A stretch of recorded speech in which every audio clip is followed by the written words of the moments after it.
Bonjour à toutes et à tous, soyez les bienvenus à l'écoute d'RFI, Radio France Internationale, en direct de Paris, il est 18h. Le journal en français facile. Adrien Delgrange. 16h en temps universel et à Bamako, nous sommes le 1er juillet 2025. Au sommaire de cette édition, annuler la peine de prison contre Boualem Sansal. C'est ce que demande en substance la France aux autorités algériennes. Aujourd'hui, l'auteur franco-algérien a été condamné à 5 ans de prison. Le jour se levait ce matin au Mali lorsque des militaires de l'armée malienne ont été attaqués au même moment dans 7 villes du pays. Dans ce journal aussi, le budget des États-Unis, l'argent prévu l'année prochaine pour les États-Unis, un sujet, vous l'entendrez, qui fâche Donald Trump et Elon Musk. Et puis enfin, la canicule en Europe, du Portugal jusqu'à la Croatie, il fait chaud, très chaud. Reportage à suivre en France ou comment les écoles s'adaptent à ces températures élevées. Voilà pour les titres.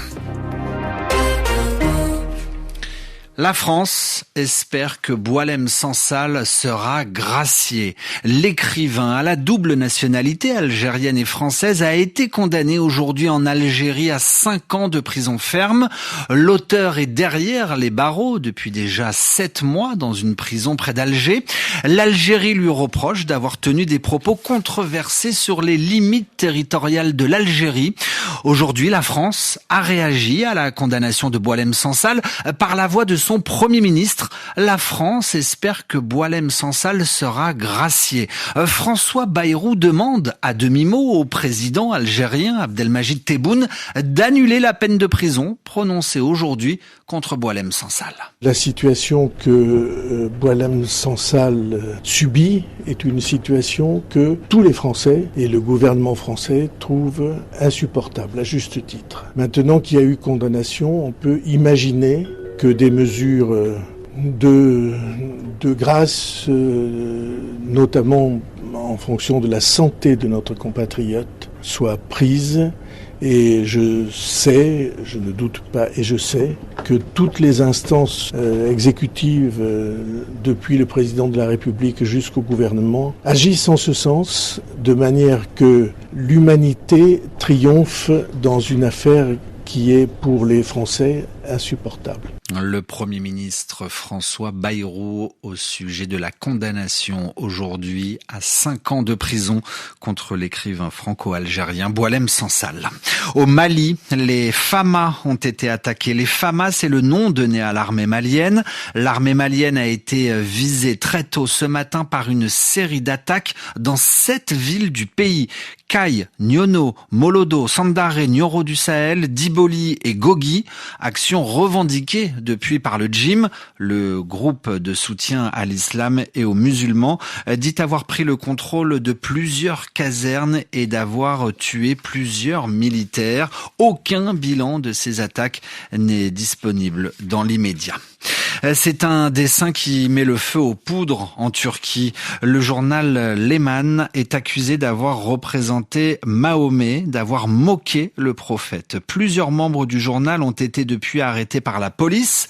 Contre ce journal, par ailleurs, plusieurs centaines de manifestants se sont réunis aujourd'hui dans les rues d'Istanbul. Le président turc s'en mêle aussi. Pour Recep Tayyip Erdogan, il s'agit là d'une provocation claire, déguisée en humour.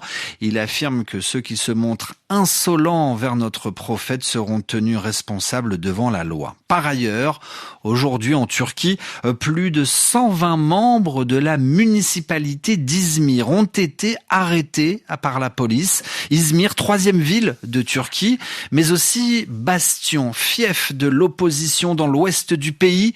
Écoutez les précisions de notre correspondante en Turquie, Anne Andlauer. Après Istanbul, en mars, une autre grande ville d'opposition turque est aujourd'hui la cible d'une opération dite anti-corruption. À Izmir, sur la côte égéenne, le parquet a ordonné le placement en garde à vue de 157 personnes. Parmi elles, l'ancien maire de la ville, Tunç Soyer, un membre du Parti républicain du peuple, le CHP, ainsi que le dirigeant de ce parti à Izmir et de hauts responsables municipaux, toujours en poste ou ayant travaillé avec l'ancien maire. Ces arrestations sont présentées par le pouvoir comme la suite des centaines dizaine d'autres effectuées depuis l'automne dernier dans les rangs du principal parti d'opposition et qui se sont accélérées avec l'incarcération du maire d'Istanbul, Ekrem İmamoğlu. L'opposition dénonce des dossiers vides de preuves et affirme que l'objectif du pouvoir est clair, décrédibiliser, criminaliser le CHP qui avait remporté les municipales de 2024, infligeant une défaite historique au président Recep Tayyip Erdogan. Ce dernier avait d'ailleurs annoncé il y a quelques jours l'imminence de nouveaux coups de filet, accusant les mairies du CHP d'être en faillite, gangrenées par la corruption. Il avait ajouté « Il n'y a pas qu'à Istanbul, la situation d'autres villes est aussi désastreuse ». Alain Deleur, Ankara, RFI. Radio France Internationale en direct de Paris, 18h05. La politique aux États-Unis, marquée par cette nouvelle passe d'armes verbale entre Donald Trump et Elon Musk, le président américain et l'homme le plus riche du monde, se sont à nouveau affrontés par réseaux sociaux interposés. Au cœur de cette dispute, Marine de la Moissonnière, le budget des États-Unis. Pour Donald Trump, son grand projet de loi budgétaire, c'est une grande et belle loi. Pour Elon Musk, c'est un texte complètement fou et destructeur. L'homme le plus riche du monde a de nouveau critiqué cette loi qui va faire exploser la dette des États-Unis et conduire le pays à la faillite, selon lui. Sur X, celui qui était chargé de diminuer les dépenses de l'État, a qualifié le parti républicain, le parti de Donald Trump, de parti des cochons qui se goinfrent. Elon Musk met également en garde, si le projet de loi est adopté, il lancera un nouveau parti. Réponse énervée de Donald Trump sur Trousse sociale, il menace d'envoyer le Doge éplucher les subventions que reçoit le patron de Tesla et de SpaceX. Si elles étaient supprimées, l'État ferait d'énormes économies, assure le président américain, et Elon Musk devrait fermer boutique et retourner chez lui en Afrique du Sud. Donald Trump a ajouté ce mardi qu'il allait examiner la possibilité d'expulser son ancien allié.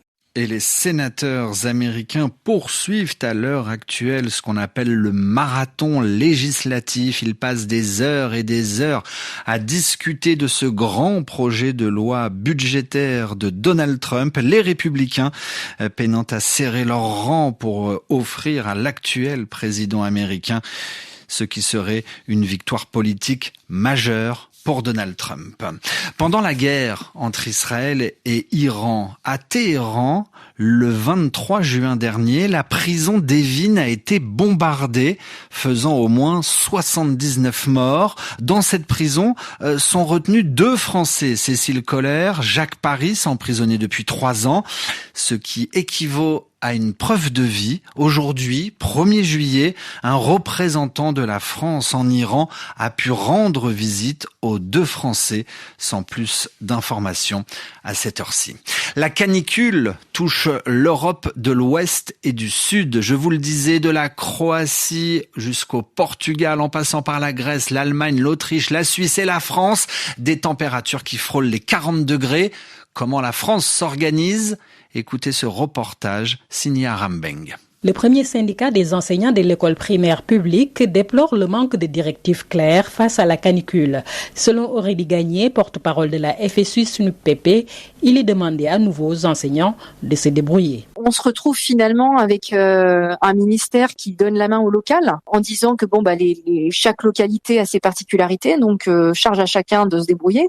Et finalement, dans les écoles primaires, c'est les directeurs et directrices d'école qui vont se retrouver à réorganiser les choses, à faire au mieux. Et là, on voit que le ministère finalement compte beaucoup sur la débrouillardise des personnels. Donc oui, effectivement, nous, on voudrait des consignes claires. Des consignes claires, mais aussi un minimum d'installations à mettre en place en urgence. Par exemple, ça paraîtrait évident que toutes les écoles soient équipées de rideaux ou de volets, que dans toutes les classes, on ait des points d'eau, qu'il y ait des brumisateurs. Vous voyez, des choses qui sont finalement pas très très coûteuses, mais qui pourraient être mises en place. Ça, c'est vraiment pallier les besoins les plus urgents.